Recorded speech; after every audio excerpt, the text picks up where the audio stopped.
Donc bonjour à tous. Pour, ceux qui me connaissent pas, c'est vrai qu'on intervient de temps en temps avec, Grégory sur différents sujets. Donc moi, c'est Michael, je suis dans le e-commerce depuis, plus de 10 ans maintenant. Majoritairement, j'ai fait mes armes chez alltricks.com pour ceux qui connaissent, qui font un peu de running ou de vélo ou d'outdoor, On passe le pendant bonjour 5 à ans Thierry au chez eux. passage. Voilà, qui était une très belle aventure, qui m'a beaucoup appris et ensuite, j'ai quitté Alltricks pour, rejoindre quasiment, quelques années plus tard, Projet X Paris. Donc aujourd'hui au sein de Projet X Paris, j'ai un poste assez transversal, donc je suis responsable e-commerce et digital pour la marque, mais je pilote l'ensemble de la BU e-commerce, donc sur des sujets qui sont divers et variés, de la logistique à la gestion de projet, à la mise en ligne de produits, des sujets de refonte et autres. Donc des moments, si vous avez des questions qui sont ultra pointues, j'essaierai d'y répondre, mais il est possible que sur certaines questions très spécifiques, je puisse botter en touche. Voilà, Projet X Paris, qui nous sommes? Eh ben, nous sommes une marque de streetwear française, née en 2015. On vend donc des sweats, du jogging, des pantalons cargo, sous notre marque, hein. On n'est pas, on fait pas de la distribution de produits d'autres marques, c'est vraiment une marque à part entière. Pour poser un petit peu de contexte, à fin 2023, Projet X Paris, dans sa globalité, c'est quasiment 80 millions de chiffre d'affaires au global. On est un peu plus de 240 collaborateurs.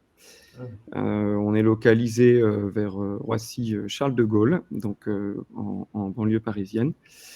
Aujourd'hui, en fait, on se distribue, on a un mode de distribution. Alors, je le cite parce que je ne sais pas dans l'audience qui on a, mais ça peut peut-être intéresser un peu les personnes. On est sur quelque chose d'hybride, à savoir qu'on n'est pas une DNVB, on n'est pas né ni du digital, on est avant tout né de la distribution, du wholesale. Donc, on a des distributeurs, aujourd'hui, on a un peu plus de 1500 à travers le monde. Pour les plus connus, ça va être des gens type Foot Locker, Intersport, CCV, mais aussi de multiples indépendants avec qui on a commencé et qui on perdure l'aventure. Donc ça, c'est une grosse partie de notre business, hein, c'est plus de la moitié de notre business qui est sur ce modèle-là de distribution. Donc ils achètent nos produits pour les revendre. Ensuite, on a un pan retail. Donc aujourd'hui, on a 60 magasins exclusifs, donc des magasins Projet X Paris, un petit peu partout en France, en Belgique, et un Dubaï avec des projets d'ouverture sur l'Europe.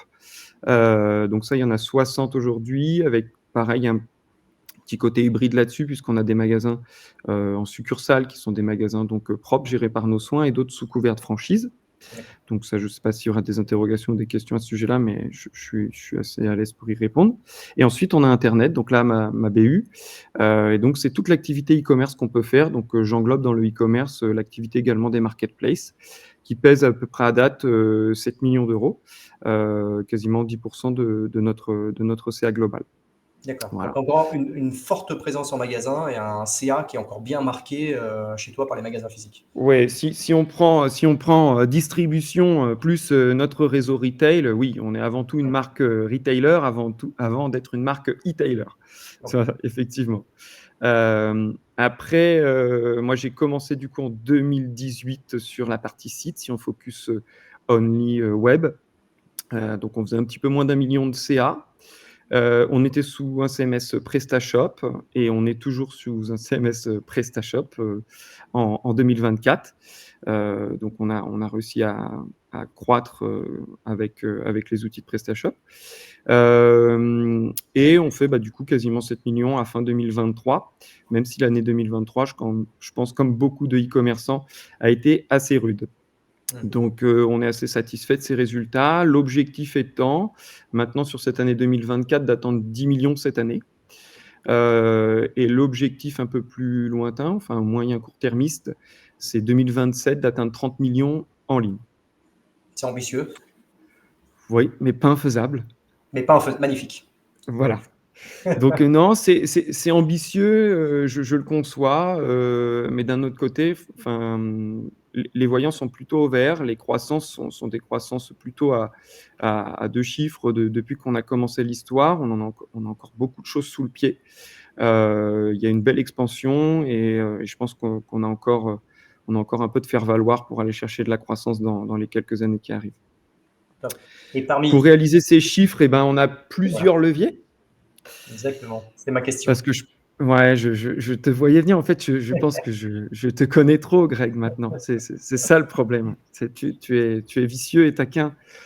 Non, alors, ouais, on a plusieurs leviers. Bon, les principaux, c'est pas forcément l'objet de la conf et comme il faut être condensé quand même pour réussir à extraire du jus qui est suffisant et consistant pour vous, forcément, hein, les principaux vont être le SIA et le SEO.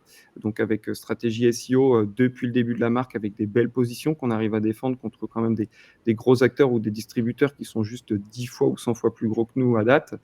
Le SIA aussi qui donc acquisition payante, et j'englobe l'acquisition payante sociale et l'acquisition payante classique type AdWords. Donc ça, ce sont des gros volets. Et on a ensuite un pan de la stratégie qui est un pilier important également, qui est toute la stratégie CRM, avec une logique qui n'était pas là au départ, mais qui est maintenant une logique omnicanal, et maintenant même omnicanal multi-pays. Donc là-dessus, il y a eu beaucoup d'adaptations, beaucoup de réflexions, et c'est un peu l'objet de l'échange qu'on peut avoir aujourd'hui. Donc si on focus sur la partie CRM, alors oui, Greg, je suis navré, mais comme tu peux le constater, j'ai pas beaucoup de slides, hein. Tu as vu, Ouais, elle m'a l'air fine. je suis parti en mode orateur. Non, j'ai quelques slides sur, je pense, les choses qui ont un peu de valeur ajoutée et notamment peut-être qui ont besoin d'un peu de compréhension technique, donc sur une deuxième partie de la presse. Ok. La première partie est en plus du vécu et du ressenti ou du mindset, donc je préférais le faire plutôt à l'oral.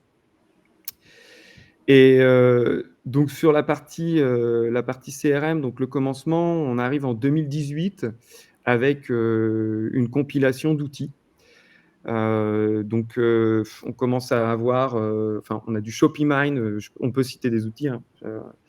Il y a du ShopeeMine pour gérer l'automation, on a du Mailchimp pour gérer de la newsletter et du shoot classique, on a du Spread sur le site pour gérer de l'animation, des petits jeux, des campagnes d'acquisition, des questionnaires et autres. Et en fait, on s'y retrouve pas. Il y a des datas qui sont d'un côté, pas de l'autre. Les outils, des fois, communiquent, mais on n'a pas une bonne synchronisation. Et ça, en fait, ça nous portait énormément préjudice. Il y avait au départ une logique un peu organisationnelle, voire une logique de coût, en disant bah tiens, je suis sur du gratuit sur ça, sur ça. Et au final, c'était pas du tout la solution gagnante parce qu'on avait du mal à faire croître les bases et puis on avait une qualité de la data qui était pas bonne. Donc, on s'est dit parmi les 3 qui sont existants, lequel peut répondre le plus globalement à notre besoin dans l'immédiat. Et c'est Spread qui a répondu présent, puisqu'en fait, il pouvait faire une partie du scope bien plus large que les autres outils, qui étaient plutôt juste des outils soit d'automation, soit d'emailing, alors que Spread avait plutôt une vision plus globale avec une gestion de la CRM, la possibilité de faire de l'automation, la possibilité de faire du SMS et la possibilité aussi d'en baser. Les Donc, anciennes solutions étaient un héritage du passé. Toi, quand tu es arrivé, c'était déjà en place. oui, tout à D'accord. fait. Tout à fait. Donc, tu as C'était, voilà, là, je fiabilisé la dresse data. le constat à l'arrivée. Donc, et pour faire un petit parallèle, on commence avec 30 000 profils en base en 2018. Et je suis fier de vous l'annoncer, à fin décembre 2023, on a passé le 1 million de profils en base. Donc, il y a eu un petit peu d'action. Donc ça, en moins de 5 ans. Donc nous, on faisait le fait que, en fait, comment on a réussi à avoir un petit peu ce parallèle, c'est que, bon, il y a plusieurs outils sur le marché. Là, moi, j'en cite quelques-uns. C'est l'héritage. Je suis pas là pour favoriser un outil ou l'autre, hein. Je parle vraiment du vécu. Et je pense qu'avec tous les outils, ce qu'on peut se dire là aujourd'hui, ça a du sens. C'est ce qu'il faut avoir avant tout. C'est pas nécessairement toujours le bon outil ou l'outil dernier cri, mais le plus important, c'est d'avoir le mindset ou le recul nécessaire pour avoir une stratégie de réflexion sur acquisition, engagement et transformation. Et en fait, ça passe par des multitudes d'actions qui sont pas toutes couronnées de succès, qui sont pas toutes des trucs gigantesques, mais qui, mises bout à bout, vont faire exploser la base de données au fur et à mesure des mois qui passent et des années. Et là-dessus, je vais vous partager quelques petites réflexions sans forcément vous les illustrer, parce qu'il y a aussi des choses qui sont un petit peu de l'ordre stratégique, avec des créas et autres. Mais c'est plus parce qu'en fait, je pense qu'il peut avoir un parallèle et ça peut faire écho avec des situations que vous vivez au quotidien. Mais la première réflexion, c'est de se dire, on est une marque, nous, de fashion. On avait une problématique sur la gestion des anciennes collections. Ce qu'on la présente à nos clients, ce qu'on présente à nos clients des produits, donc entre guillemets, dits outlet, d'anciennes co. Si oui, est-ce qu'on les mélange au catalogue? Est-ce qu'on les mélange pas? Est-ce qu'on les met d'un côté pour avoir une stratégie d'acquisition ads sur juste les produits remisés, pas le reste, pas être en conflit avec notre réseau de distribution? Enfin, tout un panel de questions qui se traduit par une réponse, c'est que, donc là on est en contexte de solde, vous voyez malheureusement pas la rubrique outlet sur le site, mais je vous invite à revenir à partir du milieu février si vous voulez tester. Mais on a un onglet sur site outlet où vous cliquez dessus et en fait, pour accéder à l'outlet, on vous demande votre adresse email, vos coordonnées et une notion de consentement. Et là, vous rentrez en base de données. Et donc là, on sait qu'on a déjà des profils qui rentrent en base de données avec soit des gens qui sont intéressés par de l'ancienne co, soit des gens qui ont un profil plutôt promophile. Promo, ouais. Voilà, ce qui est pas anodin et ce Ouais. qui arrive tous les jours. Et 5 ans après, tous les jours, des gens qui se connectent, ça permet, de nous protéger la marque, avoir un catalogue un peu plus propre et en plus, en baser des clients. C'est un petit truc tout bête, chacun peut trouver après un petit peu l'axe pour le travailler, mais ça peut répondre à pas mal de problématiques. Donc là, nous, on l'a fait avec l'outlet. Notre sujet, je pense, où il y a pas mal de e-commerçants qui sont concernés, c'est l'avant-solde, les ventes privées. Ouais. Là, les ventes privées, comment on fait? En magasin, c'est, oui, il faut être encarté, etc. Oui, mais sur le web, c'est quoi? C'est ce qu'on propose les ventes privées à tout le monde. Au final, on passe. Donc là, c'est Spread qu'on utilise. C'est notre outil qui nous permet de faire cette acquisition-là. Et donc là, on fait les ventes privées, on demande l'email, on est capable de demander pléthore d'informations. Après, on met le curseur là où on veut bien en fonction pour pas que ce soit trop un frein à consulter l'offre et puis pour que ça favorise l'embasement. Mais ça, c'est libre à tout à chacun. Par contre, on sait que du coup, post-solde, on va embaser pendant une semaine. Et donc, potentiellement, on a du vivier supplémentaire quand on va actionner avec les soldes. Parce qu'on sait que les ventes privées, il y a aussi beaucoup de curieux qui pensent que les prix vont être plus bas ou meilleures affaires pendant les soldes et qui peuvent attendre. Ouais. Donc nous, ça nous sert également en stratégie d'embasement. Donc ça, il y a 2 périodes de soldes par an. Vous répliquez ça tous les ans sur le même schéma. Ça commence à faire aussi un petit peu de profil. Autre action, un peu toute bête, mais qui fait vivre le site. Et donc là, c'est un peu plus élaboré. Alors, il y en a peut-être certains qui ont participé parce qu'il y a eu beaucoup de participants, mais c'était la réalisation d'un calendrier de l'Avent au mois de décembre. Donc, en forte activité saisonnière, je pense pour beaucoup de monde, novembre et décembre sont des mois assez fastes. Qu'est-ce qu'on fait sur ces mois fastes pour drainer du trafic, faire des gens qui reviennent dans un contexte où ils ont besoin de passer à l'achat ou d'acheter des cadeaux? Il faut les avoir plutôt près de soi que loin de soi. Donc nous, ça fait 3 ans qu'on met en ligne un calendrier de l'Avent sur le site avec le fonctionnement classique, hein. Kinder fait ça très bien aussi pour les enfants. Il y a des cases et tous les jours, derrière les cases, se cache ce qu'on veut. Donc cette année, nous, notre plus gros lot était un T-Max, donc un beau petit scooter. Donc forcément, il y a un impact entre le niveau de lot qu'on met et le niveau de participation. On n'a pas commencé avec des lots de cette nature-là. Mais pour vous donner quelques KPI là-dessus, plutôt que des belles paroles, c'est 300 000 participations sur un mois. Donc, on a 300 000 personnes qui sont venues jouer sur ce calendrier-là. Est-ce que tu peux nous dire sur les 300 000, parce que c'est un concours, Ouais. donc c'est un profil quand même particulier qui Ouais. joue, surtout Ouais. quand il y a un max. Combien sur les 300 000 sont devenus clients? Est-ce que tu espères que ça fonctionne pendant le calendrier de l'Avent ou est-ce que tu espères que ça fonctionne plus tard? J'espère tout. J'espère que ça fonctionne pendant que le calendrier de l'Avent soit déployé. J'espère que l'histoire qu'on est en train d'écrire, on l'instaure sur la durée et pas qu'en one shot, ou que les gens qui sont venus... En fait, ce genre d'opération, elle est pas juste embasement. Ce genre d'opération, elle est aussi, c'est une campagne de considération, c'est une campagne aussi de branding, c'est une campagne d'embasement, mais c'est une campagne aussi de conversion et de repeat. Et donc là, 300 000 participants, 12 000 personnes par jour qui viennent sur ce jeu-là pour se connecter, pour découvrir la case du jour. C'est 290 000 € de CA générés sur la période de l'opération, soit 24 jours. De ces L'attribution nouveaux du profils. CA, ouais, c'est quasiment 1 €. Dédupliqués ou pas dédupliqués? Ouais, dédupliqué. C'est Dédupliqués. quasiment 1 €, on va dire, de chiffre d'affaires par profil en basé, si tu veux raisonner comme ça, avec un tracking à 8 jours post-participation, D'accord. modèle d'attribution. Ça, c'est notre 3e édition. La première, elle n'était pas aussi forte que ça. Première fois qu'on le met en place, on n'était pas aussi organisé, ne serait-ce sur le sujet, et on a 600 participations par jour, ce qui était déjà pour nous une réussite pour une première, hein. Donc, on parle de ça, c'était en 2021. 2022, on renoue l'expérience. On s'attend à faire le double. Donc nous, dans les cadeaux, parce que des fois, il y a des cadeaux qui sont distribués, qui peuvent être des codes promo, des goodies dans les commandes et tout ça. On s'attend à avoir à peu près 1200 participants par jour. Donc on distribue des cadeaux par rapport à ça. Et au final, on se fait surprendre par le succès de l'opération. Et la 2e édition, on ne fait pas x2, on fait x10. Il y a 6000 participants par jour.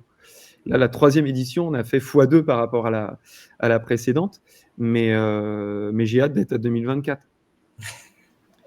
Il va falloir faire plus gros que le T-Max, ça va commencer à être. Mais alors justement, pas forcément. Et ça, c'est intéressant parce qu'on le fait sur des jeux concours, etc. Il y a un juste milieu, en fait. Des moments, on voit qu'il n'y a pas besoin que il y a un ratio entre ce qu'il y a à gagner et le nombre de participants. Il y a un truc un peu plancher où ça ne marche pas, ok, mais il y a un juste milieu. Et par exemple, si on avait fait gagner 3 T-Max, on n'aurait pas eu 3 fois plus de participants. Ouais. Il y a un juste milieu, en fait, quand même, entre le niveau de lot. Donc, le T-Max, c'était le plus gros. Il n'y avait pas que ça de lot à gagner, hein. C'était 25 000 € de lot au total à gagner, avec différents lots. Mais voilà. Ça, bien sûr, par contre, c'est une opération omnicanal. C'est pas une opération. C'était ma question. Voilà. À chaque fois, tu me demandes. Voilà, c'est présent sur le site. C'est présent sur tous les gens qui passent en boutique via des petites affichettes QR code et des fois dans les cabines d'essayage. C'est présent dans les sacs de shopping. Donc, les gens font les achats, on leur glisse, on dit en rentrant, participer. C'est présent dans tous les colis e-commerce qu'on envoie avec un petit flyer. Merci pour votre commande. Pensez à jouer au jeu. En ce moment, il y a des lots sympas. On espère récompenser nos clients. Voilà. Ok, mais là, ça reste ta propre base. Est-ce que tu as fait un Oui. petit plan média ou est-ce que tu as fait de Bien sûr. externe? Bien sûr, quand on fait quelque chose, il faut y aller à fond. Il ne faut pas y aller avec le dos de la cuillère. Après, sinon, on s'étonne que ça ne marche pas. Non, on a également des campagnes d'acquisition payantes. Donc, sur les réseaux sociaux, on va chercher, on fait une campagne. En ce moment, un T-Max a gagné, viens t'inscrire en plusieurs séquences.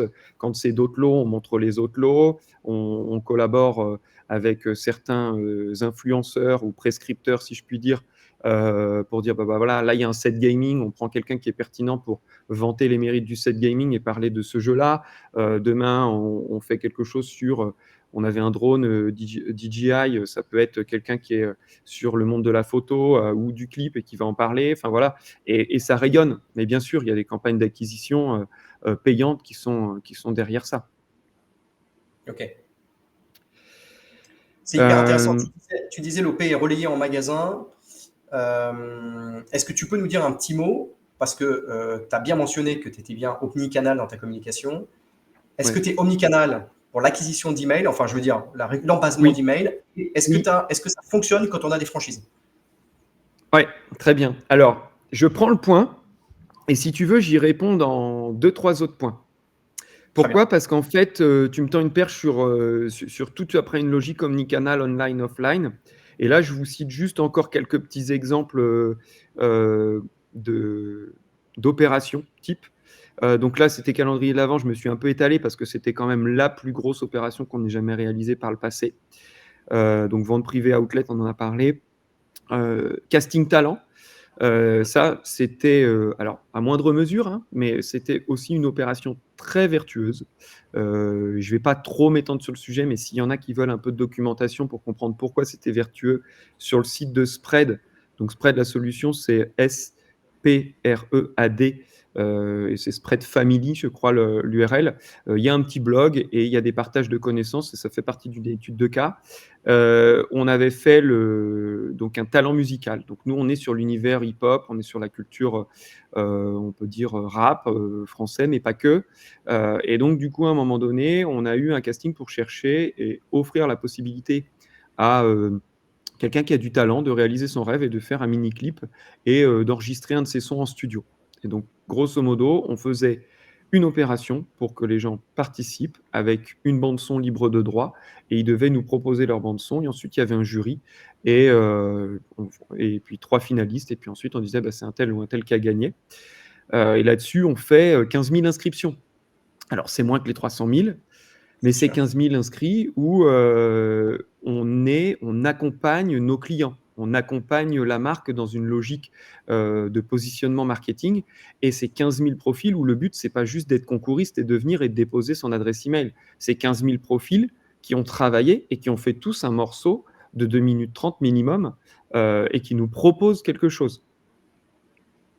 C'est pas du tout le même investissement en termes de temps et d'effort et de relation avec la marque qu'un jeu concours où je viens chercher un goodies. Ouais, clairement. Voilà. Bon, après, on a les flyers en boutique sur des postes achats avec des jeux différents. Ça, on le fait régulièrement. Ça fonctionne. Des fois, on fait gagner des belles paires de chaussures puisque c'est complémentaire avec ce qu'on offre sur le marché. Le QR code s'il y a des gens qui sont dans le retail, mais le QR code sur des palissades de magasins. Des palissades qui sont en travaux pendant quelques mois. Alors, on voit des QR codes pour rediriger sur une page de recrutement, mais il y a aussi la partie QR code. Bah, tiens, en ce moment, il y a tel jeu, en ce moment, il y a telle action, viens profiter, donne-nous ton avis, qu'est-ce que tu attends sur le magasin, enfin, il y a en fait 10 000 possibilités. La seule limite qu'on a, c'est notre imagination et la manière à être capable Nous, on essaie toujours de penser, d'industrialiser un petit peu ce qu'on fait. C'est-à-dire d'essayer de se dire, bah, dans quel contexte ce truc-là, en fait, est-ce que c'est ultra spécifique ou est-ce que je suis capable de le reconduire et un petit peu de l'améliorer ou de le dupliquer sur plein d'ouvertures. Et donc, ça, une fois qu'on a trouvé la bonne mécanique, on les processe derrière. Et puis, oui, et après ça, je pense que c'est le dernier truc qui est... Enfin, on a fait plein d'autres choses, mais c'est un autre biais, une autre voie exploitée. S'il y a des marques qui sont présentes là dans l'audience, alors c'est un peu dommage d'ailleurs qu'on ne sait pas trop qui y a derrière l'écran, c'est dommage parce que j'aurais pu peut-être un peu adapter le discours en fonction. Alors, on n'a pas de détails, mais il y a à peu près 60% de marchands, de 60 à 70% de marchands quand même dans les personnes qui se sont inscrites. Ok, super. Et bien alors, dans les marchands qui veulent par exemple, s'ils ont des demandes, moi je voudrais être influenceur, je voudrais être ambassadeur de la marque, etc. Je ne sais pas s'ils ont cette demande-là. Nous, on l'a tous les jours, régulièrement en DM. Sur Instagram en disant bah ouais, moi j'adore vos produits, etc. Pendant des années, on ne savait pas répondre à cette problématique-là, parce que forcément, des gens avec qui on travaille, après, on ne peut pas répondre non plus à tout le monde, et on ne peut pas répondre favorablement non plus à tout le monde. Et donc, au final, qu'est-ce qu'on a fait? Ben, on s'est servi de cet outil d'embasement. Et on s'est dit, bah, on va créer un questionnaire et en fait, on va filtrer comme un recrutement d'ambassadeurs. Donc ça, c'est une campagne fil rouge qui est disponible sur le site, dans le footer, ambassadeur, voilà. On va demander des infos. Et donc, quand les clients nous disent, bah ouais, moi, je veux travailler avec la marque, on les redirige vers ce formulaire-là, en disant, bah écoutez, inscrivez-vous. Donc ça, c'est des profils qui rentrent bien sûr dans la base. Après, ils nous donnent leur consentement ou pas, hein, ça ne veut pas dire qu'on va les solliciter. On a des infos. Et nous, ensuite, quand on doit faire des campagnes ou des shootings, on a besoin d'avoir des personnes sur telle ou telle région. On va être capable de filtrer très simplement sur les critères sur une base CRM qui sont les gens qui se sont inscrits à ce formulaire-là. Okay. Voilà. Donc, ça nous permet, de nous désengorger un petit peu côté DM et d'avoir une réponse, en tout cas apportée, plutôt qu'un message juste en vue. 2, de continuer à en baser. Et 3, d'avoir un vivier sous le coude qui nous permet de filtrer ou de prioriser tel ou tel profil en fonction de critères. D'accord, très clair. Voilà. Pour répondre à ta question, même si j'ai une petite mémoire, je ne l'avais pas oublié, il y avait ce côté omnicanalité. Donc forcément, quand je dis on avait 30 000 profils en base, on est à 1 million. Oui, il y a tous ces petits hacks qui contribuent beaucoup. mais il y a aussi une grosse perfusion qui est l'omnicanalité. Et l'omnicanalité, elle passe par quoi? Elle passe déjà, enfin, elle est passée par quoi, en tout cas chez nous, d'avoir un programme de fidélité qui était valable aussi bien online que dans les magasins, ce qui n'était pas le cas au début. Ce programme de fidélité, il est aujourd'hui le plus gros contributeur à la croissance de la base. Parce qu'avec 60 magasins, un parc de 60 magasins et des gens qui passent tous les jours, à partir du moment où il y a la carte de fidélité qui est faite, on a une synchronisation et ça remonte dans la CRM. Et ça nous permet d'avoir des profils en base. Donc, j'ai dans la CRM les transactions qui sont effectuées en magasin et qui sont effectuées sur le site, et je travaille la CRM de manière complètement unifiée. Voilà. Ça, j'espère que ça répond à ta question. Ouais, je me demandais quand même pour la franchise, parce que généralement, les franchisés, c'est leur propre société, ils ont du mal à Exactement. en baser. T'as pas de difficulté Si. là-dessus, ça... Alors, c'est pas que j'ai pas de difficulté, c'est que chez nous, on a la volonté d'intégrer beaucoup de choses et des fois, on fait des paris assez fous. Mais celui-là, il est intéressant. On a intégré notre propre logiciel de caisse, Ouais, normé, incroyable. certifié. Et donc, c'est aujourd'hui chez nos franchisés, notre logiciel de caisse est d'ailleurs plus qu'un logiciel de caisse, mais c'est également un ERP. Et en fait, ce logiciel permet aux franchisés de gérer l'intégralité de son magasin. Donc, il a forcément, en fait, les mêmes process que nos magasins. Un franchisé aujourd'hui, effectivement, c'est sa société, il est indépendant, mais nous, pour l'expérience client, c'est complètement transparent. Demain, tu vas chez un franchisé, tu vas me dire que tu es dans un de nos magasins et inversement. En fait, il y a rien qui va différent entre un magasin franchisé et les nôtres. Donc, peut-être les emplacements, parce qu'on sélectionne pas toujours les emplacements, les investissements sont différents, etc. Mais en tout cas, pour eux, c'est complètement transparent. Et ils savent, les franchisés aussi, d'ailleurs, c'est un bon cas d'école, c'est qu'ils sont encore plus regardants sur leur business parce qu'ils gèrent leur propre boutique. Oui, Et bien sûr. donc, ils savent que ce qu'ils en basent aujourd'hui, la création de cartes de fidélité, c'est là où demain, on va communiquer sur leurs clients. C'est là où on va faire revenir du client quand c'est les soldes, quand c'est le Black Friday, mais quand il y a la nouvelle collection qui arrive, quand il y a une animation, quand il y a un showcase dans le magasin. S'ils ne font pas le travail en local d'embaser ses clients et de les remonter, bah malheureusement, en fait, c'est contre-productif par rapport à l'évolution de leur business en local. Nous, on va faire des campagnes nationales, mais c'est eux qui sont aussi acteurs du dynamisme local de la marque. D'accord, ok. Et est-ce Donc, que tu as... c'est win-win. Ouais, est-ce que tu as du coup, parce que là on a vu tout le pan web, on a vu le pan omnicanalité. Ouais, il me reste combien de temps? Parce qu'il faut que je sprint, non? Alors, il nous reste, on est 13, il nous reste une dizaine de minutes. Ouais, bah, je vais faire vite parce que l'autre, c'est un gros truc, hein. Ah, c'est un truc Ouais. costaud, alors vas-y. Ouais, c'est un truc costaud, mais il faut que là, je vais peut-être te partager un petit peu mon écran. En fait, l'autre truc qui se passe, transition somme toute, sur l'omnicanalité, donc on a le programme de film, mais tout le monde n'y adhère pas. En revanche, il y en a beaucoup qui sont dans des démarches RSE. On n'a pas attendu d'être RSE pour intégrer le ticket dématérialisé. Boulanger a été un des précurseurs à le faire il y a déjà 10 ans. Nous, on l'a déjà fait il y a quelques mois, enfin il y a quelques années, pardon. Et le ticket des maths aide aussi beaucoup. Aide à faire quoi? Le ticket des maths, ça remonte dans la base CRM, mais forcément, je n'ai pas de consentement sur les tickets des maths. Par contre, j'ai de l'historique d'achat et j'ai des valeurs transactionnelles. Et ça, même de manière anonyme, c'est de l'or en barre parce qu'aujourd'hui, donc pour performer, pour passer un vrai step sur la partie CRM, on s'est doté d'un outil. Alors c'est très à la mode de parler d'intelligence artificielle et d'algorithmes, mais c'est le cas. Mais je vais vous expliquer un petit peu ce que ça fait. Cet outil, ça s'appelle Debr, D2EBR, et il nous permet d'analyser toute la partie transactionnelle online et offline et de nous faire des prédictions dessus. Ça vient en complément de tout ce que tu as, c'est ça? Exactement. Ouais, c'est pas un mailer, enfin c'est pas un outil d'emailing, clairement pas. Ça s'interface avec, moi Spread en l'occurrence, mais ça s'interface demain avec un MR6, un Actito, avec un Sendinblue ou un Brevo, avec un Mailjet, enfin voilà, avec un Splio demain. Enfin, la vocation de cet outil-là, c'est d'être le bras droit du CRM manager et de digérer de la data et de faire des modèles de prédiction et des trucs qui sont assez ouf. Donc, je vais te montrer vite fait. Alors, est-ce que je peux présenter rapidement mon Tu écran ou peux pas? présenter les petits icônes, on va. Tac. Ouais. Share my screen. Est-ce que je peux tout share? Est-ce que je peux share juste? Ta réponse, c'est bien fait. Ouais. Alors, je vais essayer. Comme ça. Fenêtre. OK, partager. Donc là, normalement, vous allez vous voir. Exactement. Là, vous voyez mon écran ou pas? Non, on voit le chat pour l'instant. Ah, tu vois le chat? C'est marrant ça. Je vois ce Pourtant, que tu vois. Ouais, mais là, je suis pas sur le chat. En fait, on voit l'écran, tu sais, qui te Attends. filme. OK. Il me dit arrêter le partage d'une fenêtre. Alors, attends. Arrêter le partage. Tac. Share le screen.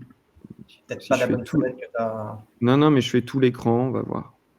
Ouais, c'est bon. Là, vous voyez? Parfait. OK. Donc, si d'ailleurs il y a eu des questions auxquelles j'ai pas répondu ou il y avait besoin de support, ça c'est mon petit QR code LinkedIn, vous n'hésitez pas, vous pouvez m'envoyer un petit message. J'y réponds dans la mesure du possible et avec plaisir. Il sera également en fin s'il y a des petites questions. Donc, ouais, que fait Deeber? Transition. Là, c'est directement un petit screen, mais pour vous mettre un petit peu de contexte, parce que forcément, c'est des screens de l'outil. Donc, c'est pas un outil de cosmétique, c'est un outil pour être là, pour aider un CRM manager et pour avoir du résultat. Le but, c'est que ce soit efficace. Donc, nous, il nous aide comment? Il nous aide à faire un CA significatif sur l'emailing grâce à la prédiction des ventes. Et en fait, il va faire une prédiction des ventes par catégorie ou par marque. Et grosso modo, le CRM manager, il est là, il se dit, je vais envoyer, qu'est-ce que je vais envoyer dans ma news, en fait? Je sais pas. Il est là, il cherche, il va faire sa sélection de produits, il va passer 3 heures là-dessus. Au final, les produits qu'il prend, c'est pas les bons, il n'a pas vérifié les stocks, il a même pas vérifié dans Analytics ce qui s'est passé, si c'est des produits qui sont regardés, pas regardés, visités. Donc, on fait au doigt mouillé comme ça et on fait une newsletter. C'est valable à notre niveau, mais c'est valable aussi dans d'autres organisations où des fois, ce sont les achats qui vont driver en disant, il faut mettre ça en avant parce qu'il a fait un deal avec telle ou telle marque, mais au final, c'est pas ce qu'il faut envoyer au client pour performer. Donc, en fait, il répond à cette problématique-là. À que dois-je envoyer? Et comment il fait sa prédiction? Il va regarder les stocks disponibles sur le produit. Bon, jusque-là, OK, ça, on peut le faire. Par contre, il va aussi regarder les pages consultées sur le site. Donc là, on est sur une politique de cookies en first party, donc c'est complètement anonyme, mais il va savoir les produits qui sont chauds, par exemple, dans les suites, là, dans mon exemple. Il va dire, voilà, sur cette période-là, tiens, celui-là, on ne sait pas pourquoi, il y a eu une campagne ou en ce moment, c'est tendance, ils veulent tous ce suite-là. En tout cas, il sait quels produits sont plus chauds que d'autres et quels produits on peut honorer des commandes par rapport au niveau de stock. A contrario, il est aussi capable de dire, attention, vous êtes un peu surstocké là-dessus et l'écoulement sur les dernières semaines, il n'est pas terrible. Donc, il faut peut-être aussi faire des actions ou penser à déstocker ou faire quelque chose là-dessus. Ça peut aussi être un signal d'alerte dans ce sens-là. Il a accès à l'ensemble de l'historique des ventes, online et offline. Et donc, il est capable de comparer aussi, en plus de ces données de stock, de ces données en temps réel de navigation, qu'est-ce qu'il faut vendre sur cette période-là par rapport à ce qu'on a vendu l'année dernière en transaction. Tous les gens qui ont fait du ticket dématérialisé ou même tous les gens qui sont dans notre base sur lequel on n'a pas le profil opt-in et qui ont réalisé un achat à un moment, il a accès à l'ensemble de ces comportements d'achat-là tout de même. C'est-à-dire, il a acheté ce sweat-là et puis il a acheté ce pantalon avec. Ou quand il achète ce pantalon, en général, il achète ce sweat avec. Et lui, derrière, il fait des prédictions et des modèles de probabilité avec des algorithmes pour proposer les meilleurs produits. Et ça, ensuite, il est capable de nous faire des modèles sur les ventes potentielles sur les 15 prochains jours ou les 30 prochains jours. Voilà. Ça, c'est la partie prédiction. Je ne m'étale pas trop parce que je pourrais en parler des heures. Je suis désolé, hein, Greg, c'est que je suis un peu passionné par ces sujets-là. Donc, n'hésite pas, il nous reste 10 minutes. à me nexter. Moi, je trouve ça, en fait, La première partie, je suis content de ce qu'on fait et en fait, je trouve ça, génial d'essayer d'ouvrir un petit peu, les chakras de tout le monde sur cette période-là. Parce que quand des fois je discute avec des commerçants, je vois qu'ils ont une liste monumentale de choses à faire et souvent ils le font pas. Mais cette deuxième partie, je suis amoureux de l'outil. Alors j'en parle avec beaucoup de ferveur, mais parce que ça nous a ouvert des possibilités et c'est surtout ça nous a démarqué de la concurrence, sur plein d'aspects. Et aujourd'hui, on réfléchit, mais complètement différemment depuis qu'on utilise cet outil-là. La deuxième chose, bah, en fait, on a les produits qu'on met dans la news, mais c'est à qui on les envoie. Ouais, c'était ma question d'après, c'est est-ce Voilà. que ça fait ça? Ok. Je peux presque faire la presse tout seul. Hein. Je m'en vais, je te laisse tout seul. Non, parce que tu as un beau suite. J'aurais préféré que ce soit quand même un suite Projet X Paris. Mais bon, écoute, c'est pas grave. Tu passeras à l'acte d'achat après notre conférence. Exactement, juste après, demain. J'espère. Et donc, ouais, c'est à qui dois-je envoyer la news? Et donc là, ce qu'on fait, on fait pas du mass mailing. Hein. On shoote pas en mode bourrin. C'est pas du tout ça l'optique de la solution. C'est pas non plus du one-to-one mail. Là, on va envoyer, grosso modo, à 20% de la cible pour aller chercher 80% du CA. L'objectif, c'est de diminuer la pression marketing sur les profils, mais d'aller chercher du CA incrémental. Et donc là, comment il fait? Ça, j'ai eu des débats sans fin avec des CRM managers sur bah ouais, mais on peut faire ces segments-là. Oui, en fait, dans certains outils, on peut faire des segments, mais on passe 3 heures à faire un segment et il est 10 fois moins performant que ce qu'on fait avec cet outil. Et donc, en fait, c'est qu'on va avoir une segmentation sur des données qui sont déclaratives. Bon, âge, sexe, localisation. OK. On va avoir une segmentation sur des données d'historique d'achat. Ce produit a été acheté avec celui-ci, la fréquence aussi d'achat à avoir avec cette association de produits. Et les algorithmes, ils vont travailler sur ces choses-là. Ils vont vraiment aller chercher dans la segmentation les bons profils appétants. Ça va vraiment loin. En fait, il y a des trucs qu'on peut même pas faire sur un outil classique avec des triggers, mais il va être capable de modéliser aussi et de faire des probabilités en fonction du comportement à l'ouverture des mails. Il va être capable de voir qu'il y a des gens qui sont des cliqueurs pendant toute une certaine période, c'est-à-dire ils s'abonnent à la news et pendant 2 mois, ils vont suivre, ils vont ouvrir toutes les news, puis ensuite, il n'y aura plus d'activité, puis ils vont revenir ensuite, ou d'autres, au contraire, qui ouvrent pas toutes les news, mais peut-être 1 sur 3, et lui va être capable de les regrouper dans des clusters et d'aller chercher et de distiller le message en fonction de ces performances-là. Et de faire un mix, du coup, dans la segmentation, pas forcément comme tous les e-commerce en font, en disant bah, on prend les actifs et en mode bourrin, ça c'est nos bons clients, c'est sûr que ça va marcher. Oui, mais en faisant ça, on essouffle la base.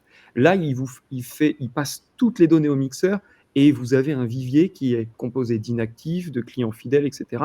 Mais vraiment appétant à passer à l'acte d'achat à court terme au moment de la réception de cette newsletter. Tout en gérant la pression marketing et le capping, puisqu'on peut dire, bah non, attention, il doit recevoir qu'une news tous les temps, et donc, du coup, d'exclure ou pas d'exclure. Si jamais on fait 2 campagnes associées, est-ce qu'on veut qu'on recoupe les campagnes ou est-ce qu'on veut les exclure? Voilà. Donc, ensuite, donc, une fois qu'il a fait le segment, on récupère le segment, on l'intègre dans sa plateforme et on shoot sur sa plateforme habituelle. Je crois que je vous ai à peu près tout dit là-dessus. Sur Ouais, juste en j'ai une illustration. petite question, moi. Ça veut dire que Ouais. chaque jour, quand tu viens, tu peux avoir des segments qui représentent, si j'ai bien compris, parfois 20%, parfois 3, parfois 2. C'est toi qui choisis. En C'est fait, toi qui choisis. Donc, en fait, le petit sweet spot qu'il y a là, en fait, c'est ça où il y en a beaucoup qui ont encore peur de l'IA. Et ce que j'aime bien avec cet outil, c'est qu'en fait, l'IA est au service pour faire gagner du temps, mais derrière, on est maître de la décision à 200%. Et il nous fait des préconisations de sweet spot en disant, voilà, ça, c'est le bon équilibre, mais on peut tout à fait forcer le trait ou au contraire le réduire en fonction de la stratégie qu'on a. d'accord. Et donc, tu pourrais envoyer, par exemple, si je décide de le faire aujourd'hui, je peux très bien avoir 3 cibles pour 3 typologies de produits et que ça soit dédoublonné, c'est-à-dire qu'il n'y ait pas un contact dans les 3. Tout à fait, clairement. Avec le capping, en fait, c'est un peu le diagramme de veine qu'on voit ici. Voilà, là, c'est ceux qui sont sur le short, je les exclus de Hoodie, et c'est 2 cibles complètement différentes. Par contre, tu auras, en faisant ça, les gens qui sont vraiment qui ont plus d'affinité à acheter un short, ils seront ici, et ils seront pas là. Si des fois, tu avais un profil qui aurait été dans les deux catégories. l'outil va favoriser la catégorie sur laquelle ton client est plus appétent.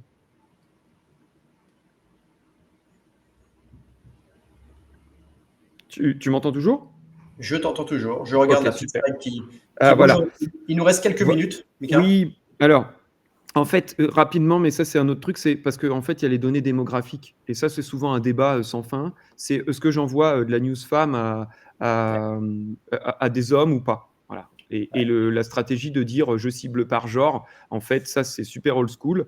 Grosso modo, la segmentation dynamique nous permet, avec l'historique d'achat, de savoir les hommes qui achètent des produits pour femmes et les femmes qui achètent des produits pour hommes.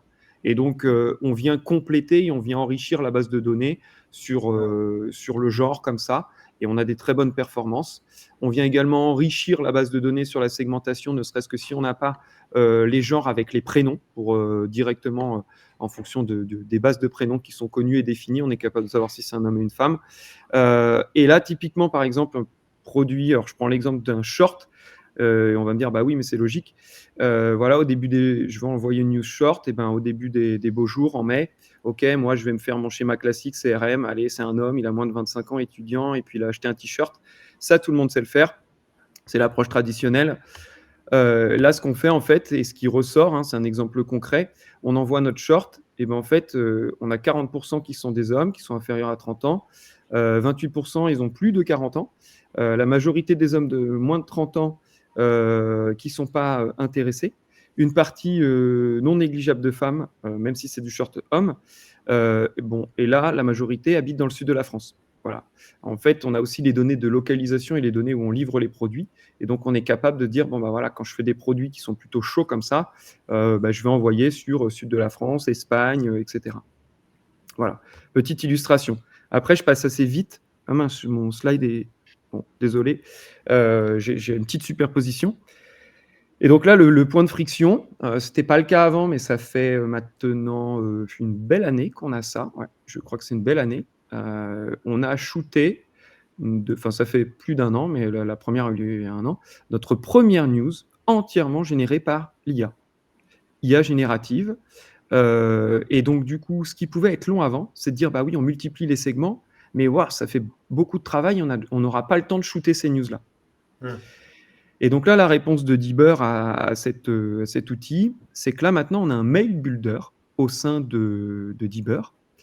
Il y a même certains clients qui utilisent que le mail builder, mais je comprends pourquoi, et qui va générer en 5 minutes top chrono la newsletter dans son intégralité. C'est-à-dire qu'on sélectionne les produits qu'on a vus précédemment, on a des templates qui sont directement intégrés dans l'outil, et ensuite, il est capable de générer sur le visuel principal un GIF,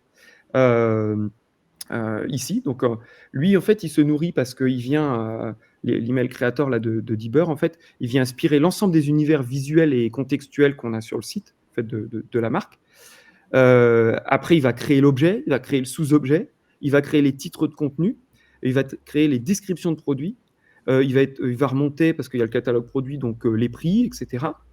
Il va être capable de nous upscaler même les images. Donc, c'est-à-dire sur une fiche produit, j'ai 10 photos. Des moments, ça nous est arrivé d'avoir des photos où le mec est de dos, qui sont pas quali, donc qui se retrouvent dans la news. Bah là, l'IA est capable de regarder les photos et met la photo qui va être, d'après lui, la plus performante. Il resize les photos. Donc, quand on fait une newsletter et si l'image est au format portrait, donc là, c'est du e-shop, c'est assez facile, c'est pas forcément représentatif, mais même des choses avec des motifs ou des paysages derrière, l'IA va être capable de redimensionner l'image et de faire d'élargir les fonds. Et franchement, c'est bluffant, ça se voit pas. On est capable de faire des GIFs animés. Donc ça, on choisit l'option GIF et on va avoir la possibilité de choisir plusieurs visuels et vous avez quelque chose qui clignote en visuel principal. Voilà. On va être capable de faire de l'overlay sur les images avec du visuel lifestyle si on veut. On va être capable, et ça, c'est des gens sur le voyage qui le font. Nous ça se prête un peu moins à ce qu'on fait, mais l'IA est capable sur des destinations de voyage de faire même du GIF, mais très très léger, du style destination Marseille, et vous avez la mer, les vagues de la mer qui bougent un petit peu derrière, et les brindilles de vent un peu sèches là qui bougent avec le vent. très très léger, mais très quali. Et donc ça, en 5 minutes, il y a les news qui tombent. Bien sûr, après, c'est exportable en HTML. Et puis, on va avoir la main pour modifier les trucs. Mais, grosso modo, de bout en bout, entre la sélection de la cible et la mise en place de la campagne dans notre outil, ça nous prend 30 minutes. Ouais, propre. Voilà. Merci. Et Présentation. voilà, Et le coût.